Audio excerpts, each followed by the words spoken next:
अगर आपके पास 1 लाख रुपए का कैपिटल है एंड अगर आप एक प्रॉफिटेबल ट्रेडर बन भी जाते हो तो आप इंडियन स्टॉक मार्केट में कितना पैसा कमाने की क्षमता रखते हो, कितना कमाने की कैपेसिटी रखते हो। क्योंकि बहुत सारे लोग जो है जब इंडियन स्टॉक मार्केट में शुरू करते तो उनके पास तो 1 लाख रुपए भी नहीं होते। मेरे पास बिल्कुल भी नहीं थे। मैंने इनफैक्ट 50,000 रुपए अपनी मम्मी से बोरो करके लिए थे।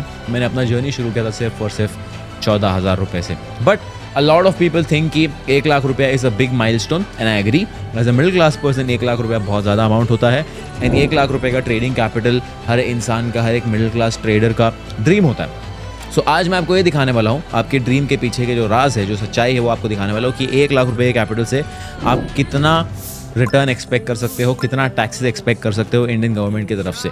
Let's go to the screen. तो जैसे कि आप स्क्रीन पर देख सकते हैं, मैंने कुछ एग्जांपल यहाँ पे लिए हुए हैं। फर्स्ट इज कि एक ट्रेडर है जो 1 लाख रुपए कैपिटल से शुरू कर रहा है, ठीक है, एंड वो ट्रेडर प्रॉफिटेबल है। अब इस पर्टिकुलर चीज को मैंने स्टैंडर्ड रखा है कि वो ट्रेडर जो है हर महीने 5% रिटर्न्स जनरेट करने वाला है। वैसे तो इट इज इम्पॉसिबल दैट एक ट्रेडर हर महीने कंसिस्टेंटली 5% रिटर्न जनरेट करे, बट ऐसा भी हो सकता है कि कुछ महीने 10% हो जाएगा, कुछ महीने 15% हो जाएगा। तो उसको बैलेंस करने के लिए मैंने एक 5% का फिगर लिया है कि हर महीने अगर आप एक ट्रेडर हो जो इंडियन स्टॉक मार्केट में ट्रेड कर रहा है, आप 5% का प्रॉफिट कर पा रहे हो अपने कैपिटल पे with capital of 1 lakh rupees, तो आपका क्या सिचुएशन हो सकता है। ठीक है, मैंने ये भी अज्यूम किया है कि आप ज़ेरोधा के ब्रोकर में ट्रेड कर रहे हो because 90% of people trade in Zerodha. फिर मैंने ये भी अज्यूम किया है कि आप फ्यूचर्स एंड ऑप्शंस में ट्रेड कर रहे हो because 90% of the traders do trade in futures and options. Equity में बहुत कम ट्रेडर्स जो है ट्रेड करते हैं। ठीक है, अब एक और चीज़ है, अगर आप 1 लाख रुपए से ट्रेड कर रहे हो, आप महीने का 5% कर रहे हो, तो आपको उसको अपने एक्सपेंसेस के लिए यूज़ करना होगा बिकॉज हर इंसान ये सोचता है कि मैं एक दिन ट्रेडिंग से इतना पैसा कमाऊंगा कि मैं इंडिपेंडेंट इंसान बन जाऊंगा, इंडिपेंडेंट टीनेजर बन जाऊंगा, मुझे अपने पेरेंट्स के ऊपर डिपेंड नहीं होना पड़ेगा।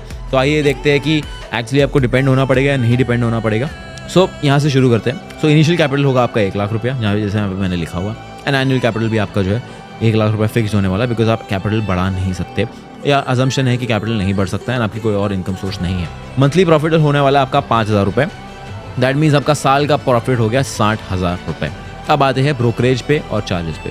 जैसे कि आप देख सकते हैं यहाँ पे मैंने एक और चीज़ अज्यूम की है कि आप महीने के 20 ट्रेड्स ले रहे हो। ठीक है, ज़्यादा नहीं, 20 ट्रेड्स, अज्यूमिंग दैट आप महीने का हर दिन एक ट्रेड ले रहे हो। वैसे तो ये बहुत ज़्यादा बढ़ सकता है नंबर्स अगर आप नॉर्मल ट्रेडर्स की बात करोगे। आई हैव सीन ट्रेडर्स जो महीने का 100 ट्रेड लेते हैं, बट यहाँ पे उस चीज़ को भी मैंने बहुत कंजर्वेटिव रखा है। यहाँ पे मैंने अज्यूम किया है कि आप जो है महीने का सिर्फ 20 ट्रेड ले रहे हो। ठीक है, अब ब्रोकरेज का सीधा सीधा 20 रुपया लग जाता है। दैट मीन्स साल का आप पे करने वाले हो 9,600 रुपया, महीने का आप पे करने वाले हो 800 रुपया।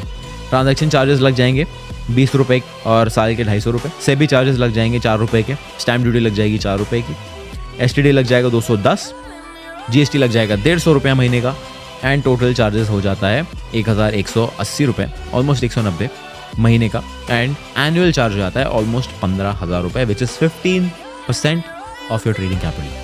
अब यहाँ पे देखते हैं नेट प्रॉफिट। अब नेट प्रॉफिट जो है आपका साल का होने वाला है सिर्फ और सिर्फ 45,000 रुपीज़। दैट मीन्स महीने का हो जाएगा 4,000 के आसपास। उसके ऊपर अगर आप 30% का टैक्स लगाते हो तो आपके पास बचता है सिर्फ और सिर्फ 2,500 रुपये एंड 32,000 रुपये साल का।